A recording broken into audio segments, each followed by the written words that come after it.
Hello জনগণ, আসসালামু আলাইকুম। আওয়াজ উঠা বাংলাদেশ চ্যানেলের পক্ষ থেকে আমি স্বাধীন আছি আপনাদের সাথে। স্বাগত জানাচ্ছি আমাদের নিয়মিত আয়োজন জনতার আওয়াজ অনুষ্ঠানে। আজকের দিনের লিড নিউজগুলো দেখে নেওয়ার চেষ্টা করব। নিবন্ধন ফিরে পেল জামায়াতে ইসলামী, আজকের দিনের মনে হয় দ্বিতীয় বড় খবর। কেশবপুর ইউনিয়ন পরিষদে তালা ঝুলিয়ে দিল বিএনপি, সংবাদ কালবেলা। কেরানীগঞ্জে আওয়ামী লীগের স্থানে চাঁদা উঠায় বিএনপি, সংবাদ আমার দেশ। ঝিনাইদহের কালীগঞ্জে বিএনপির দুই গ্রুপের সংঘর্ষে নিহত এক, সংবাদ যমুনা টেলিভিশন। বাংলাদেশে প্রথম মনোরেল নির্মিত হতে যাচ্ছে চট্টগ্রামে, সমঝোতা চুক্তি সই। ছাত্রদলের প্রোগ্রামে না যাওয়ায় দুই ছাত্রীকে হল ছাড়ার হুমকি, দৈনিক ইত্তেফাক। বিগত সরকারের সরকার প্রধান শেখ হাসিনার বিচার কার্য শুরু এবং সেটা সরাসরি সম্প্রচার। বিএনপির একাংশ ফু দিলে উড়ে যাবে সৈয়দ শাহীন শওকত বিএনপি। চীনের 100 ইনভেস্টর টিমের সাথে আলোচনা শুরু করেছে বাংলাদেশ সরকার। নতুন নোট বাজারে, যেখানে আছে সম্প্রীতি, ইতিহাস, ঐতিহ্য ও গুরুত্বপূর্ণ স্থাপনাসমূহ। ঢাকা উত্তর ও দক্ষিণ সিটি কর্পোরেশন 17টি পশুর হাটের মধ্যে 16টির ইজারাই বিএনপি নেতাদের কবজায়। আমরা সংবাদগুলোর ভিতরের কিছু কথা দেখার চেষ্টা করব। নিবন্ধন ফিরে পেল জামায়াতে ইসলাম।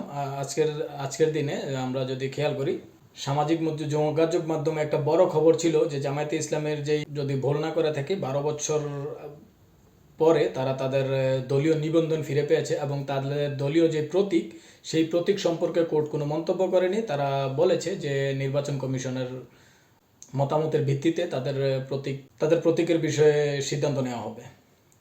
কেশবপুর ইউনিয়ন পরিষদে তালা ঝুলিয়ে দিল বিএনপি নেতাকর্মীরা। যশোরের কেশবপুরে ইউনিয়ন পরিষদ চেয়ারম্যানের কক্ষে তালা ঝুলিয়ে দিল বিএনপির নেতাকর্মীরা। শনিবার বেলা 11টার দিকে স্থানীয় বিএনপি নেতাকর্মী অঙ্গ সংগঠনের নেতারা ইউপি চেয়ারম্যানকে আওয়ামী লীগের দোসর আখ্যা দিয়ে তার কক্ষে তালা ঝুলিয়ে দিয়েছেন। এছাড়া তার অপসারণের দাবিতে বিক্ষোভ করেন। তবে ইউনিয়ন চেয়ারম্যান জানান, তার জনপ্রিয়তায় ঈর্ষান্বিত হয়ে বিএনপির কতিপয় নেতাকর্মীরা এই কাজ করেছে। আধিপত্য বিস্তারের জেরে ঝিনাইদহের কেরানীগঞ্জে বিএনপির দুই পক্ষের সংঘর্ষে একজন নিহত হওয়ার খবর পাওয়া গেছে। আহত হয়েছেন 4 জন। রোববার সকালে নাকুরিয়া গ্রামে এই সংঘর্ষ ঘটে। স্থানীয়রা জানায়, এলাকার প্রভাবশালী নজরুল ইসলামের সাথে আরিফের রাজনৈতিক বিরোধ চলছিল। এরই জেরে সংঘর্ষে জড়ায় দুই পক্ষের সমর্থকরা। খবর পেয়ে পরিস্থিতি নিয়ন্ত্রণে আনে পুলিশ। দেশের সর্বপ্রথম মনোরেল নির্মিত হতে যাচ্ছে চট্টগ্রামে। বন্দরনগরী চট্টগ্রামে দেশের প্রথম মনোরেল নির্মিত হতে যাচ্ছে। নগরের যানজট নিরসনে এই প্রকল্প বাস্তবায়নের উদ্যোগ নিয়েছে চট্টগ্রাম সিটি কর্পোরেশন। রোববার সকালে নগরীর ওয়ার্ল্ড ট্রেড সেন্টারে চট্টগ্রাম সিটি কর্পোরেশনের সঙ্গে ওয়াসকম ও আরব কন্ট্রাক্টর গ্রুপের এ সংক্রান্ত সমঝোতা চুক্তিটি স্বাক্ষরিত হয়। প্রতিষ্ঠান দুটি নগরীতে ফিজিবিলিটি স্টাডি করবে। সিটি কর্পোরেশনের কর্মকর্তারা জানান, জার্মান ও মিশরের জয়েন্ট ভেঞ্চারে এই কাজ সম্পন্ন হবে। রিপোর্টে আরও বলা হয়, বাস্তবায়নকারী প্রতিষ্ঠান জানায়, এই মনোরেল 54 কিলোমিটারের বিস্তৃত হবে। স্টেশন থাকবে 32 থেকে 33টি। মনোরেলে করে পুরো শহর ঘুরতে সময় লাগবে 30 থেকে 40 মিনিট। এদিকে আজকের দিনে সবচাইতে বড় ব্রেকিং নিউজ সেটা হলো বিগত সরকার প্রধান শেখ হাসিনা এবং তার সরকারের যারা নীতি নির্ধারণী পর্যায়ে ছিল, বিগত সরকারের আমলে যারা অন্যায় অত্যাচার করে এসেছে, তাদের বিচার কার্য শুরু হয়েছে আজকের দিনে। এবং আজকের দিনে এই বিচার কার্যটি বাংলাদেশ টেলিভিশন সহ বিভিন্ন জাতীয় দৈনিক এবং টেলিভিশন চ্যানেলে সরাসরি সম্প্রচার করা হয়েছে এবং সামাজিক যোগাযোগ মাধ্যমে এই বিচার কার্যটি সরাসরি সম্প্রচার করা হয়েছে, যার পরিপ্রেক্ষিতে শুধু বাংলাদেশই নয়, সারা বিশ্বের কোনায় কোনায় ছড়িয়ে ছিটিয়ে থাকা বাংলাদেশের সাধারণ মানুষ যারা বাঙালি, তারা এই বিচার কার্যটি সরাসরি দেখতে পাবে। সর্বশেষ খবর পাওয়া পর্যন্ত এই বিচার কার্যটি যতদিন চলবে, সেই বিচার কার্যটি বাংলাদেশ টেলিভিশন সরাসরি সম্প্রচার করবে। বিএনপির একাংশ ফু দিলে উড়ে যাবে সৈয়দ শাহীন শওকত বিএনপির একজন পরিচিত মুখ সৈয়দ শাহীন শওকত চৌধুরী, তার এক বক্তব্যে তিনি বলেন যে যদি বিএনপির একাংশ ফু দেয় তাহলে এনসিপিকে উদ্দেশ্য করে তিনি বলেন যে এনসিপির মতো দল উড়ে যাবে। তার কিছুদিন আগেও সম্ভবত, যদি ভুল না করে থাকি, তাহলে দুদু একটি মন্তব্য করেছিলেন বিএনপির আরেকজন পরিচিত মুখ। তিনি বলেছিলেন প্রস্রাব করে দিলে ভেসে যাবে। আসলে তারা কী কর্মসূচি নিয়ে মাঠে আসবেন, তারা হয়তো নির্ধারণ করতে পারছেন না। কেউ থুথু দিয়ে ভাসিয়ে দিচ্ছেন, কেউ প্রস্রাব করে ভাসিয়ে দিচ্ছেন, কেউ ফু দিয়ে ভাসিয়ে দিচ্ছেন।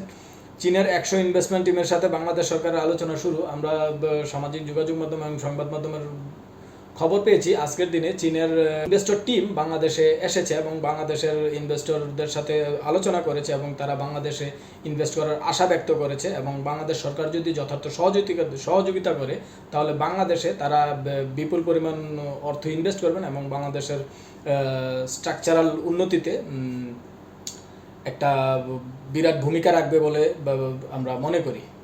নতুন নোট বাজারে এসেছে, যেখানে যেই নোটগুলোতে আমরা দেখতে পেয়েছি যে ভিন্ন ভিন্ন নোটে ভিন্ন ভিন্ন ঐতিহ্যবাহী বিভিন্ন নিদর্শন স্থান, দর্শনীয় স্থান এবং ইতিহাস, ঐতিহ্য এবং আমাদের যে ধর্মীয় সম্প্রীতির কিছু বিষয় ওই নোটগুলোতে তুলে ধরা হয়েছে এবং সে সকল নোটেই কোনো ব্যক্তির কোনো ছবি নেই। এই বিষয়টা আসলেই খুব নজর কাড়ার মতো এবং একটা ভালো কাজ বলে আমরা মনে করি। ঢাকা উত্তর ও দক্ষিণ সিটি কর্পোরেশনের 17টি পশুর হাটের মধ্যে 16টি পশুর হাটের ইজারাই বিএনপি নেতাদের কবজায়। এখান থেকে আমরা দেখছি যে পুরো ঢাকা সিটিতে যতগুলো পশুর হাট আছে তার মধ্যে শুধু একটা বাদে বাকি 16টি ইজারাই বিএনপির কবজায়। তো এই ইজারাগুলো আসলে আইনত নেওয়া হয়েছে কি আইন বহির্ভূতভাবে নেওয়া হয়েছে, কোনো টেন্ডারের মাধ্যমে নেওয়া হয়েছে না জোর জবরদস্তি দখল করা হয়েছে, আসলে এটা নিয়ে সত্যি সংশয় থেকে যায়। ধন্যবাদ সবাইকে। সালামু আলাইকুম।